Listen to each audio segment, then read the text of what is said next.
बोलो विष्णु भगवान की जय। आपका दिन मंगलमय हो, भगवान सदैव आप पर कृपा बनाए रखें। चलो कथा सुनाते हैं। सफला एकादशी व्रत कथा। चंपावती नगरी में एक महिष्मान नाम का राजा राज्य करता था। उसके 4 पुत्र थे। उन सब में लुम्पक नाम वाला बड़ा राजपुत्र महापापी था। वह पापी सदा परस्त्री और वेश्यागमन तथा दूसरे बुरे कामों में अपने पिता का धन नष्ट किया करता था।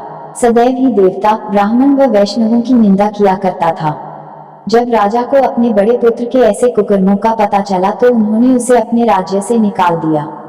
तब वह विचारने लगा कि कहाँ जाऊं, क्या करूं। अंत में उसने चोरी करने का निश्चय किया। दिन में वह वन में रहता और रात्रि को अपने पिता की नगरी में चोरी करता तथा प्रजा को तंग करने और उन्हें मारने का कुकर्म करता। कुछ समय पश्चात सारी नगरी भयभीत हो गई। वह वन में रहकर पशु आदि को मारकर खाने लगा। नागरिक और राज्य के कर्मचारी उसे पकड़ लेते किंतु राजा के भय से छोड़ देते। वन में एक अति प्राचीन विशाल पीपल का वृक्ष था। लोग उसकी भगवान के समान पूजा करते थे। उसी वृक्ष के नीचे वह महापापी लुम्पक रहा करता था। इस वन को लोग देवताओं की क्रीड़ा स्थली मानते थे। कुछ समय पश्चात पौष कृष्ण पक्ष की दशमी के दिन वह वस्त्रहीन होने के कारण शीत के चलते सारी रात्रि सो नहीं सका। उसके हाथ पैर अकड़ गए। सूर्योदय होते होते वह मूर्छित हो गया। दूसरे दिन एकादशी को मध्याह्न के समय सूर्य की गर्मी पाकर उसकी मूर्छा दूर हुई। गिरता पड़ता वह भोजन की तलाश में निकला। पशुओं को मारने में वह समर्थ नहीं था, अतः पेड़ों के नीचे गिरे हुए फल उठाकर वापस उसी पीपल वृक्ष के नीचे आ गया। उस समय तक भगवान सूर्य अस्त हो चुके थे। वृक्ष के नीचे फल रखकर कहने लगा, है भगवान, अब आपके ही अर्पण है ये फल, आप ही तृप्त हो जाए। उस रात्रि को दुख के कारण रात्रि को भी नींद नहीं आई। उसके इस उपवास और जागरण से भगवान अत्यंत प्रसन्न हो गए और उसके सारे पाप नष्ट हो गए। दूसरे दिन प्रातः एक अति सुंदर घोड़ा अनेक सुंदर वस्तुओं से सजा हुआ उसके सामने आकर खड़ा हो गया। उसी समय आकाशवाणी हुई कि हे राजपुत्र, श्री नारायण की कृपा से तेरे सब पाप नष्ट हो गए हैं। अब तू अपने पिता के पास जाकर राज्य प्राप्त कर। ऐसी वाणी सुनकर वह अत्यंत प्रसन्न हुआ और दिव्य वस्त्र धारण करके भगवान आपकी जय हो कहकर अपने पिता के पास गया। उसके पिता ने प्रसन्न होकर उसे समस्त राज्य का भार सौंप दिया और वन का रास्ता लिया। अब लुम्पक शास्त्रानुसार राज्य करने लगा। उसकी स्त्री, पुत्र आदि सारा कुटुंब भगवान श्री नारायण का परम भक्त हो गया। वृद्ध होने पर वह भी अपने पुत्र को राज्य का भार सौंपकर वन में तपस्या करने चला गया और अंत समय में वैकुंठ को प्राप्त हुआ। अतः जो मनुष्य इस परम पवित्र सफला एकादशी का व्रत करता है उसे अंत में मुक्ति मिलती है। जो नहीं करते वे पूंछ और सींगों से रहित पशुओं के समान हैं। इस सफला एकादशी के महात्म्य को पढ़ने से अथवा श्रवण करने से मनुष्य को अश्वमेध यज्ञ का फल मिलता है। अतः सफला एकादशी का व्रत हर मनुष्य अवश्य करना चाहिए, ताकि जाने अनजाने में उससे हुए पाप कर्म दूर होकर वैकुंठ में स्थान मिले।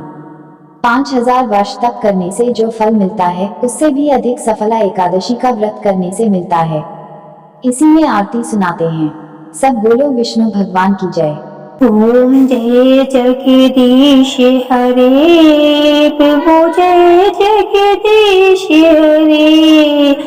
भक्त जनों के संकट, दास जनों के संकट क्षण में दूर करे। ओम जय जगदीश हरे। जो ध्यावे फल पावे, दुख में सवे बिन का। स्वामी दुख बिन से मन का, सुख संपत्ति घर आवे, कष्ट मिटे तन का। ओम जय जगदीश हरे।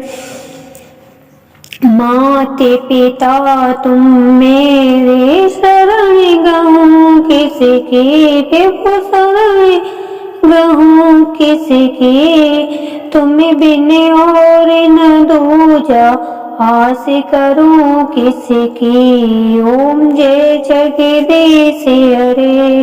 तुम्हें पूर्ण परमात्मा, तुम्हें अंतर्यामी, प्रभु तुम्हें अंतर्यामी।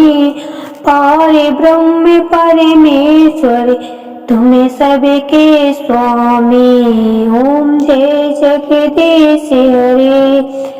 तुम्हें करुणा के सागर तुम्हें पालन करता स्वामी तुम्हें पालन करता मैं मूर्ख खल कामी कृपा करो भरता ओम जय जगदीश हरे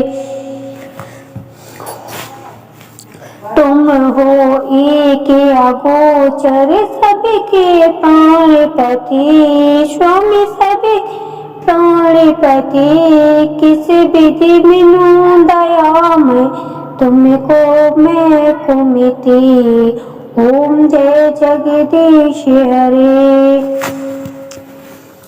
दीन बंधु दुखी हरता तुम्हें ठाकुर मेरे स्वामी तुम्हें ठाकुर मेरे अपने हाथ उठाओ द्वार पड़ा मैं तेरे ओम जय जगदीश हरे विषय विकार मिटाओ पाप हरो देवा प्रभु पाप हरो देवा श्रद्धा भक्ति बढ़ाओ श्रद्धा भक्ति बढ़ाओ संतन की सेवा ओम जय जगदीश हरे ओम जय जगदीश हरे प्रभु जय जगदीश हरे भक्त जनों के संकट दास जनों के संकट क्षण में दूर करे ओम जय